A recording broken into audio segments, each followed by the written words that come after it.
여러분 안녕하십니까. 뉴스특보 시작합니다. 어젯밤까지 11시간 가까운 마라톤 출장 조사를 받은 박근혜 전 대통령이 대부분의 혐의들을 부인한 것으로 알려지고 있습니다. 박 전 대통령을 내일 또 출장 조사를 받고 대선 후보 등록 전에 기소될 것으로 보입니다. 이제 34일 남은 대선전에서는 양강 구도가 조금 더 뚜렷해지고 있는 가운데 각 정파의 합종 연행 움직임이 속도를 내고 있습니다. 전문가 4분 모셨습니다. 하종대 동아일보 논설위원 최진영 변호사, 허성무 새 미래정책연구소장, 서양호 두문정치전략연구소장 나오셨습니다. 어서 오세요. 네, 안녕하세요. 네, 먼저 오늘도 삼성동 자택에서는 정성주 원장 일행이 아침마다 출근을 했는데 이제 서울구치소의 단골로 그야말로 개근 면회, 개근 방문이라고 할 만한 사람이 있죠. 예. 하종대 국장. 예.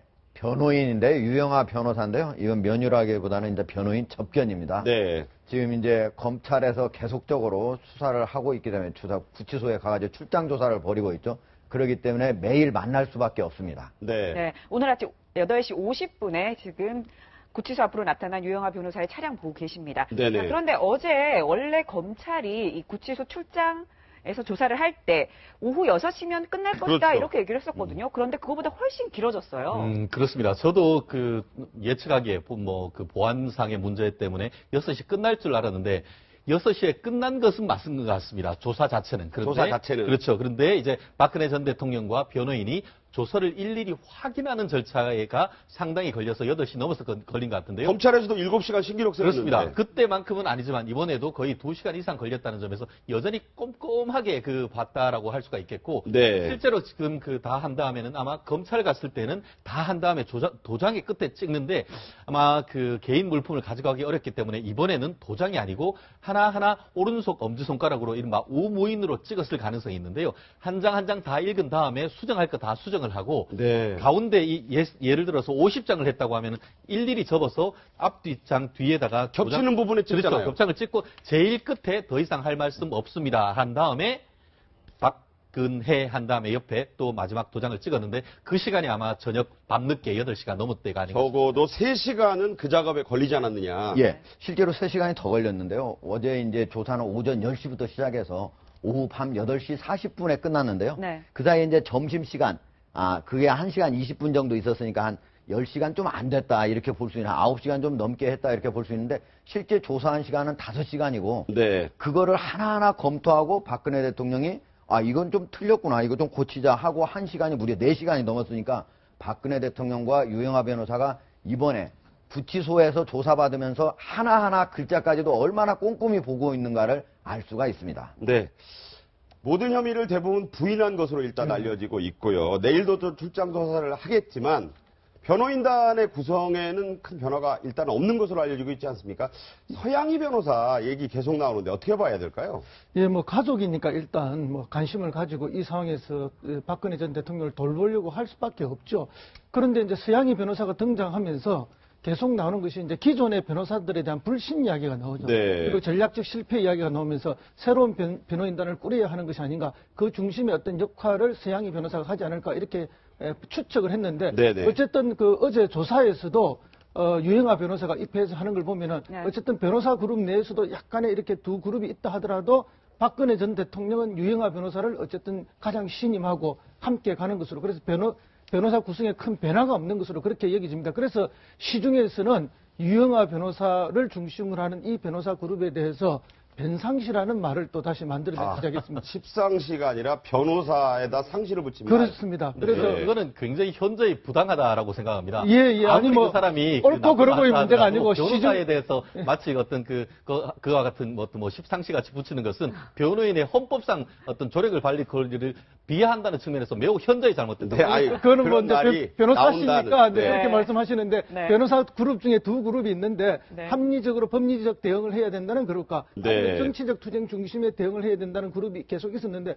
이 정치적 투쟁을 중심으로 왔던 그 그룹에 대해서 시중에서는 그런 평가를 내리고 있다는 말씀입니다. 네, 그 점은 최 변호사가 변협 전체를 대변해서 거기에다 붙이시는 건 온당치 않다. 정치적으로 또 허 박사는 또 이 구분을 해주셨으니까 시청자 여러분께서 알아서 좀 판단하셨으리라 믿고요. 네, 서양희 변호사 얘기 좀 계속 해보도록 네. 하겠습니다. 이 서양희 변호사 같은 경우에는 지금 뭐 변호인단에 가서 할 거냐 말 거냐 이걸 두고 여러 가지 추측이 나오는데 정작 서양희 변호사는 이 처음에 박근혜 정부 초기에는 변호사를 그만두지 않았습니까? 그렇죠. 원래 그만두었다가 아마도 그 핵심적으로 그만둔 이유가 만사올통 모든 것이 옳게를 통해야 한다라는 것 때문에 그런데요. 아마도 2004년도에 박근혜 씨 동생인 박지만 회장과 결혼하면서 네. 세간의 관심을 집중하기 시작했는데 특히 2007년도에 박근혜 전 대통령이 비상대책위원장 시절부터 실제로 다양한 공기업이라든가 대기업의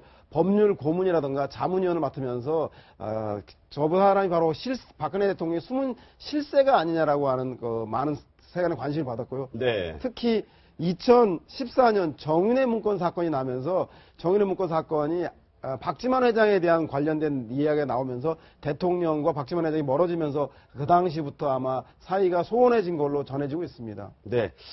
어제도 얘기가 나왔지만은 접견 제한을 박 전 대통령이 할 수 있기 때문에 예. 들어올 수 있는 사람 자체가 그 리스트에 있는 사람 이외에는 함부로 못 들어온다면서요. 예, 지금 현재 모든 사실은 피의자가 뭐 자기가 만나고 싶지 않은 사람이면 사실 면회를 신청하더라도 그냥 안 만나면 되는 거거든요. 네. 그런데 이제 박근혜 대통령 같은 경우에는 워낙 많은 사람들이 면회를 신청을 하고 있기 때문에 아무래도 유영하 변호사 등 몇몇으로만 이렇게 제안을 한 것 같습니다. 그래서 실제로 4월 3일 같은 경우에 서양희 변호사가 네, 네. 그때는 이제 11시 반에 갔었는데 사실은 들어갔다가 20분 만에 바로 나왔어요. 그래서 왜 나왔느냐? 10분도 안 걸렸죠, 사실. 예. 네. 그래서 왜 나왔느냐, 뭐 만났느냐 했더니 기자들이 물으니까 사실은 못 만났다. 이렇게 얘기를 했습니다. 만났다는 것으로 네. 저희가 또 확인을 했습니다만. 네. 그러니까 이제 아무래도 박근혜 대통령이 지금 현재 이제 그 안에서 사실 올림머리도 불가능하고 사실 수의를 입고 있는 모습을 다른 사람한테 보여준다고 하는 게 좀 그렇잖아요. 한참 어린 또 올케에게 또 자주 보이는 뭐 것도 꼭 올케뿐만 아니고 다른 이제 변호사들도 사실은 못 가고 있거든요. 네, 네. 많이 했던 그러니까 여러 사실 측근들이라고 불리우는 사람들도 그런 사람들조차에도 또 여성 대통령이었고 했기 때문에 그런 모습을 보여주기가 싫은 거 아닌가. 왜냐면 어떻게 보면 유영하 변호사 말고도 여러 사람 얘기를 들으면 좀 더 좋은 전략을 짤 수는 있는 거거든요. 그렇죠. 근데 그런 예. 전략은 하지 않고 있다는 겁니다. 네, 네. 네, 아까 말씀하신 것처럼 뭐 서양희 변호사와 박근혜 전 대통령의 관계에 대해서 좀 얘기를 해봤는데 네. 이 서양희 변호사와 박근혜 전 대통령 관계에서 보면 서양희 변호사 성격이 좀 자유분방한 편이다 이런 얘기가 나와요. 실제로 얘기를 들어보면 이 돈벌이 욕심보다는 자유분방한 성격이 있고 평소에 대통령 올케라는 이유로 뭐 구애를 받거나 이런 게 전혀 없다 이런 얘기가 나오거든요. 그렇습니다. 그 후문을 들어보면은 네. 뭐 워낙 우리 법조계에는 고대 법대 라인이 센데요. 얘기를 들어보면 학교 다닐 때부터도 상당히 자유분방했고 몸매도 좋고 하면서도 1993년에 입학한 네. 그렇습니다. 그러면서 이제 상당히 뭐 법대생들이 보통 하지 않는 그런 옷을 미니스커트 짧게 입고 그러면서 학교에 다니면서 그런 얘기가 있었다고 합니다.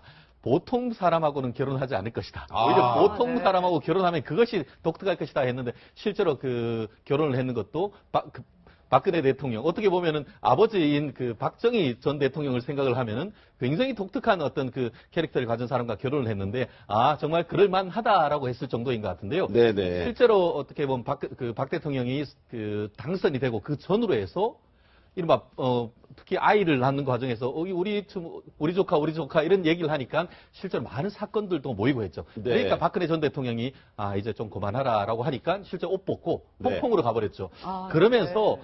지금은 박근혜 전 대통령이 마치 대통령 들어간 다음에 4년 동안 못 만났다고 하는데 알고 봤더니 그게 아니고 2014년에 아이를 낳았을 때 청와대에서 나가서 직접 또 아이를 봤다라는 후문이 있을 정도로 네. 둘 사이는 상당히 가까운 것이 아닌가 싶습니다. 네. 네. 자, 서영희 변호사의 역할론이 주목받고 있다. 이런 점에서 여러 가지 얘기를 했고요. 검찰이 앞서 말씀드린 대로 4월 17일 이 대통령 선거 후보 등록이 시작되기 전에 어쨌든 박 전 대통령 기소를 할 것으로 보인다. 속도를 좀 낼 것이다. 그렇다면 이 박 전 대통령이 그 이후에도 이제 구치소에서 대선 투표를 할 수밖에 없는 그런 상황이 예상이 되면서 이런 얘기가 나오고 있습니다. 네, 미결수인 박근혜 전 대통령이 서울구치소에서 대선 투표 이것도 이제 기록적인 상황이 되겠는데 그렇습니다. 형이 확정되지 않은 경우니까 투표권은 분명히 있는 거죠. 그렇습니다. 예, 형이 확정되기 이전에는 무죄 추정의 원칙에 의해서 죄가 없는 것으로 일단 보는 거죠. 그 당연히 그 선거권이 있는 것이고, 그러면 구치소에서 투표를 할 수밖에 없는 상황입니다.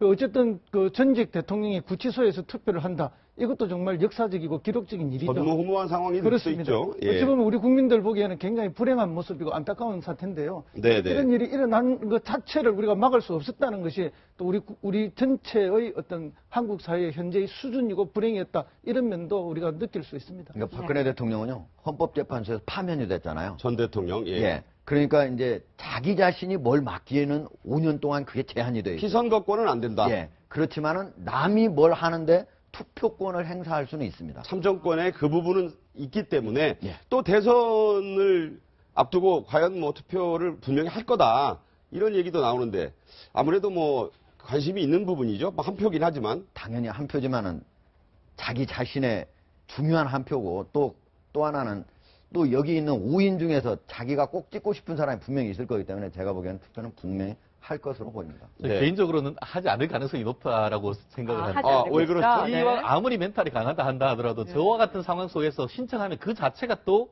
보면 입방에 오를 것이죠. 여전히 결국 그걸 통해서 어떤 정치적 메시지를 전달한다라는 얘기가 될 건데, 물론 아시다시피 옥중 출마하는 사람까지 있습니다. 그렇지만 현재 과연 박근혜 전 대통령이 그렇게 하는 것 자체가 본인의 형사 재판에서도 사실 좋지 않게 보일 수 있기 때문에 현재로서 제 개인적인 입장에서는 상당히 좀 조심할 가능성이 있지 않을까 싶습니다. 네. 네.